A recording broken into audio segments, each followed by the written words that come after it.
Hi all, welcome back to my channel. Already మనం SSC CGL previous year papers అయితే discuss చేసుకున్నాం కదండి. దాంట్లో 5th పార్ట్లో భాగంగా ఆల్రెడీ మనం reasoning as well as general awareness topics అయితే కవర్ చేసుకోవడం జరిగింది. సో ఈ రోజు మనం ఇంగ్లీష్ కాంప్రహెన్షన్ పార్ట్ డిస్కస్ చేసుకుందామండి. So let's start with our 25 bits అండి for this video. So first question అండి, 151 to 155 మనకి కొన్ని డైరెక్షన్స్ అయితే ఇవ్వడం జరిగింది. లైక్ ఎర్రర్ స్పాటింగ్స్ అనేది అడుగుతున్నారండి ఇక్కడ. సో ఇక్కడ చూద్దాం 151. Being a holiday we went out for a picnic. So ఇక్కడ చూస్తే మనకి ఎర్రర్ అనేది ఏ పార్ట్లో ఉందంటే లైక్ బీయింగ్ ఏ హాలిడే అనే పార్ట్లో మనకి ఎర్రర్ అనేది ఉందండి. ఎందుకు అంటే ఇట్లా యూజ్ చేసేటప్పుడు మనం ఇట్ బీయింగ్ ఏ హాలిడే అని స్పెసిఫిక్గా మెన్షన్ చేయాలి. It being a holiday we went out for a picnic అనే ఇట్ అనేది మనం ఆ బీయింగ్ ఫ్రంట్లో మనం యూజ్ చేయాలి కాబట్టి మనకి ఎర్రర్ అనేది ఏ పార్ట్లో అయితే ఉంది. సో ఆన్సర్ అనేది ఏ అవుతుంది 151కి. సో నెక్స్ట్ క్వశ్చన్ అండి 152. If we have no definite aim before us we would only wander about in aimless pursuits and achieve nothing. So ఇక్కడ చూస్తే మనకి ఇక్కడ సెకండ్ స్టేట్మెంట్ చూడండి, we would only wonder about అని statement ఇవ్వడం జరిగింది ఇక్కడ. సో ఎర్రర్ అనేది వండర్ అబౌట్లో ఉందండి. ఇక్కడ వ్యాండర్ అనేది వ్యాండర్ అని వాడాలి. So if we have no definite aim before us we would wander we would only wander in aimless pursuits and achieve nothing. So error అనేది సెకండ్ పార్ట్లో ఉంది కాబట్టి మనకి ఎర్రర్ ఆన్సర్ అనేది బి అవుతుంది. సో నెక్స్ట్ అండి 153. He is anxious not only to acquire knowledge but also eager to display it. So ఇక్కడ చూస్తే నీకు ఎర్రర్ కరెక్షన్ పార్ట్స్లో నేను ఆల్రెడీ మన వీడియోస్లో ఈ particular not only but also particular కాన్సెప్ట్లో మీకు ఆల్రెడీ ఎక్స్ప్లెయిన్ చేశాను కదండి. Like he is not only anxious to acquire knowledge but also eager to display. So ఈ పర్టికులర్ స్టేట్మెంట్ అనేది నాట్ ఓన్లీ ఎలా ఫాలో అయితే మనకి బట్ ఆల్సో కూడా అలాగే ఫాలో అవ్వాలి. ఇక్కడ చూస్తే మనకి but also eager to display అనేది యూజ్ చేశారు కాబట్టి మనకి యాంగ్జియస్ అనేది కూడా నాట్ ఓన్లీ తర్వాత మనకి రావాలన్నమాట. So he is not only anxious to acquire knowledge but also eager to display it. So మనకి ఎర్రర్ అనేది ఫస్ట్ పార్ట్లో ఉంది కాబట్టి మనకి లైక్ ఆన్సర్ అనేది ఏ అవుతుంది 153కి. సో నెక్స్ట్ అండి 154. I went to see the Taj Mahal in a moonlit night. So మనకి ఇక్కడ చూస్తే ఈ పర్టికులర్ స్టేట్మెంట్లో ఎటువంటి ఎర్రర్ అనేది లేదండి. సో మనకి ఆన్సర్ అవుతుంది D, no error. So next అండి 155. Having found a piece of cheese 2 cats went to a dog to divide it among them. So ఇక్కడ చూస్తే మనకి to divide it among them అని కాదండి, మనకి అమాంగ్ రీప్లేస్ చేయాలి. అమాంగ్ ప్లేస్లో మనకి బిట్వీన్ అనేది వాడాలి ఇక్కడ. సో ఇద్దరి మధ్య డివైడ్ అవుతుంది కాబట్టి అమాంగ్ అంటే మనకి ఈ 3 మధ్య అవుతుంది. సో మనకి ఆ రెండింటి మధ్య డివైడ్ చేయమని చెప్పి అడుగుతుంది కాబట్టి so to divide it between them అంటే మనకి కరెక్ట్గా స్టేట్మెంట్ అనేది కరెక్ట్ అవుతుంది. సో మనకి ఎర్రర్ అనేది థర్డ్ పార్ట్లో ఉంది కాబట్టి మనకి ఆన్సర్ అనేది 155కి సి అవుతుంది. సో నెక్స్ట్ అండి 156 to 160. మనకి ఇక్కడ ఏంటంటే లైక్ కరెక్ట్ ఆల్టర్నేటివ్స్ యూజ్ చేయమని అడుగుతున్నారు. లైక్ ఆ బ్లాంక్లో కరెక్ట్ ఆల్టర్నేటివ్ యూజ్ చేసుకొని ఫిల్ చేయమని అడుగుతున్నారు. సో ఇక్కడ చూద్దామండి, there is a amount of fatty acids and carbohydrates in some of the imported chocolates. So మనకి పర్టికులర్ స్టేట్మెంట్ అనేది నెగ్లిజెంట్, నెగ్లిజబుల్, నెగ్లెక్టెడ్ అని ఇస్తున్నారండి ఆప్షన్స్. సో మనకి there is a negligible amount of fatty acids and carbohydrates in some of the imported chocolates. So మనకి answer అనేది C అవుతుంది 156కి. So next అండి 157. I'm not as successful dash she is. As she is అని use చేయాలండి. I'm not as successful as she is. So మనకి 157కి answer అవుతుంది B, as she is. So next అండి 158. Many Tamil speaking Sri Lankans from the blank ఇచ్చారు, from the island to escape the military and its atrocities. So మనకి ఇక్కడ flood అయ్యారు అంటారు కదండి. సో మనకి many Tamil speaker Sri Lankans flood from the island to escape the military and its atrocities. So మనకి flood అనేది correct option అవుతుంది 158కి, సి అనేది కరెక్ట్ ఆప్షన్ అవుతుంది. సో నెక్స్ట్ అండి 159. బ్లాంక్ ఇచ్చారు, the new safari storm Mahindra has more leverage in increasing the sales. So with the new safari అనేది మనకి వాడాలండి. So ఇక్కడ మనకి ఆన్సర్ అనేది with the new safari storm Mahindra has come leverage in increasing the sales. So మనకి with అనేది ఇక్కడ కరెక్ట్గా replace అవుతుంది కాబట్టి మనకి 159కి ఆన్సర్ అనేది ఏ అవుతుంది.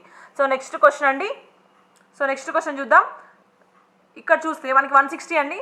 The passenger car sales showed a decline.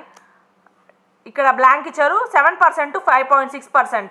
So మనకి ఇక్కడ the passenger car sales showed a decline from అంటే 7% నుంచి 5.6% అని అంటున్నారు కాబట్టి ఫ్రమ్ అనే ప్రిపోజిషన్ వాడాలి ఇక్కడ. సో మనకి 160కి ఆన్సర్ అనేది ఏ అవుతుంది ఫ్రమ్. సో నెక్స్ట్ అండి ఇక్కడ మనకి 161 to 163 మనకి like best expresses the meaning of the given word అంటున్నారు. సో మనకి ఇక్కడ మీనింగ్స్ అడుగుతున్నారండి. సో ఏంటో చూద్దామండి అవి. సో 161 హాల్యూసినేషన్ అంటే ఏంటంటే లైక్ మనం ఆల్రెడీ లైక్ థింకింగ్ అనే మీనింగ్లో వస్తుంది కదా, లైక్ ఇల్యూషన్ అలాంటి మీనింగ్లో వస్తుంది కాబట్టి మనకి దీనికి ఎగ్జాక్ట్గా ఇక్కడ మీనింగ్ చూస్తే మనకి డెల్యూషన్ అనేది కరెక్ట్గా సినానిమ్ అవుతుంది. హాల్యూసినేషన్కి మనకి డీల్యూషన్ అనేది మనకి సినానిమ్ అవుతుంది. నెక్స్ట్ అండి 162 సాలేషియస్. సో సాలేషియస్ అంటే లైక్ మనకి ఆ మీనింగ్ అనేది లస్ట్ఫుల్ అనేది కరెక్ట్ అవుతుందండి. సో మనకి దీనికి మీనింగ్ అనేది లస్ట్ఫుల్ అనేది కరెక్ట్ ఆప్షన్ అవుతుంది, డి లస్ట్ఫుల్. సో నెక్స్ట్ అండి 163 డిరైవ్ అంటున్నారు. సో దానికి మీనింగ్ అంటే మనకి లైక్ మీనింగ్ అంటే అట్టైన్ అవుతుంది and as well as obtain కూడా అవుతుందండి. సో మనకి డిరైవ్ అనేది బోత్ మీనింగ్స్ కరెక్ట్ అవుతాయి, అట్టైన్ కానీ అప్టైన్ కానీ. మోస్ట్లీ అప్టైన్ అని ఎక్కువ ఛాన్సెస్ ఉంటుంది.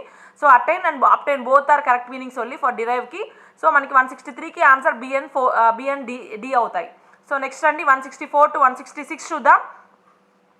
ఇక్కడ చూస్తే మనకి ఆపోజిట్ మీనింగ్స్ అడుగుతున్నారు. సో 164 మనకి రీట్రెంచ్ అన్నారు. రీట్రెంచ్ అంటే లైక్ తగ్గించడం అనమాట, రీవ్యాంప్ అని ఆర్ అలాంటి మీనింగ్లో వస్తుంది అది. సో మనకి దానికి ఆపోజిట్ అడుగుతున్నారు కాబట్టి తగ్గించడం అనే మీనింగ్కి మనకి ఆపోజిట్ రిక్రూట్ అవుతుంది. సో రీట్రెంచ్కి మనకి ఆపోజిట్ అనేది లైక్ రిక్రూట్ అవుతుంది కాబట్టి మనకి ఆన్సర్ అనేది డి అవుతుంది, రిక్రూట్.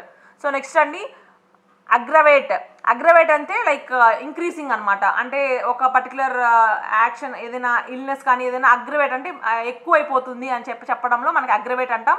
సో మనకి దాంట్లో రివర్స్ వచ్చి మనకి ఎలివేట్ అనేది కరెక్ట్ ఆపోజిట్ వర్డ్ అవుతుంది మనకి అగ్రవేట్కి. సో మనకి ఎలివేట్ అంటే లైక్ మనకి అగ్రవేట్కి ఆపోజిట్ అనేది అవుతుంది. సో మనకి 165కి ఆన్సర్ అనేది డి అవుతుంది, ఎలివేట్. సో నెక్స్ట్ అండి 166 ఇండెలిజిబుల్ అంటే మనకి ఆపోజిట్ మీనింగ్ ఏంటి అడుగుతున్నారు. సో మనకి ఇక్కడ చూస్తే టెంపరరీ అనేది మనకి ఆపోజిట్ అవుతుందండి దానికి. ఇండెలిజిబుల్ అంటే టెంపరరీ అనేది ఎగ్జాక్ట్గా మనకి కరెక్ట్ ఆపోజిట్ వర్డ్ అవుతుంది. సో మనకి 166కి ఆన్సర్ అవుతుంది డి టెంపరరీ. సో నెక్స్ట్ అండి 167 to 171 మనకైతే కొన్ని ఇడియమ్స్ అండ్ ఫ్రేసెస్ అయితే ఇవ్వడం జరిగింది. సో ఏంటో చూద్దామండి అవి. సో మనకి ఫస్ట్ చూద్దాం 167 my 10-year-old son is an incredible live wire.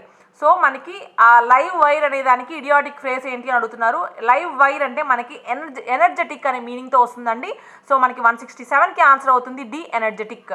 So next అండి 168 he had to cool his heels before he could get an appointment with the doctor. So he had to cool his heels అనే దానికి idiomatic cool his heels అంటే మనకి idiomatic ఫ్రేజ్లో ఏం వస్తుందంటే to be kept waiting. So to be kept waiting అనే మీనింగ్లో మనకి ఇది వస్తుందండి. సో మనకి 168కి మనకి ఆన్సర్ అవుతుంది A to be kept waiting. So next అండి 169 చూద్దాం. The captains of the rival team should try to bury the hatchet.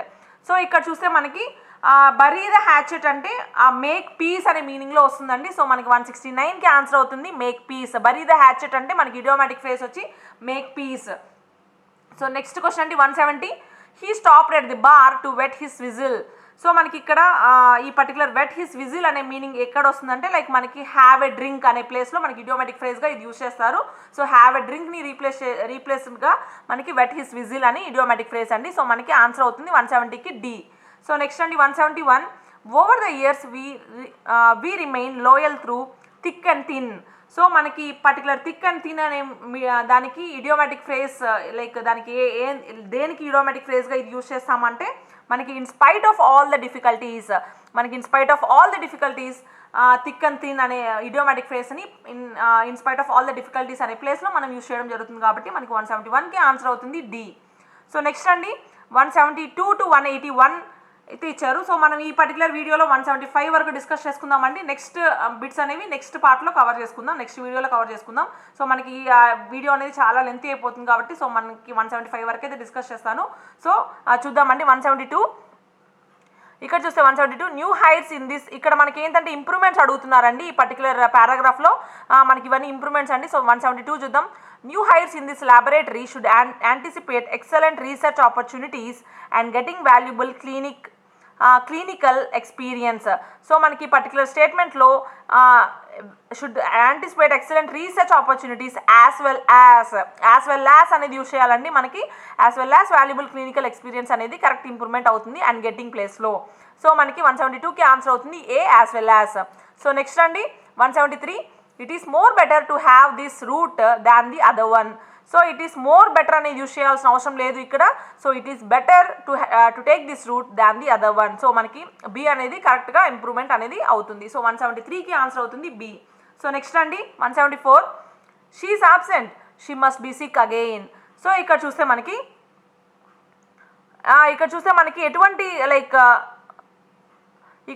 ఎటువంటి ఇంప్రూవ్మెంట్ అవసరం లేదండి. She is absent, she must be sick again. So correct స్టేట్మెంట్గానే ఉంది కాబట్టి మనకి ఎటువంటి ఇంప్రూవ్మెంట్ అనేది అవసరం లేదండి ఇక్కడ.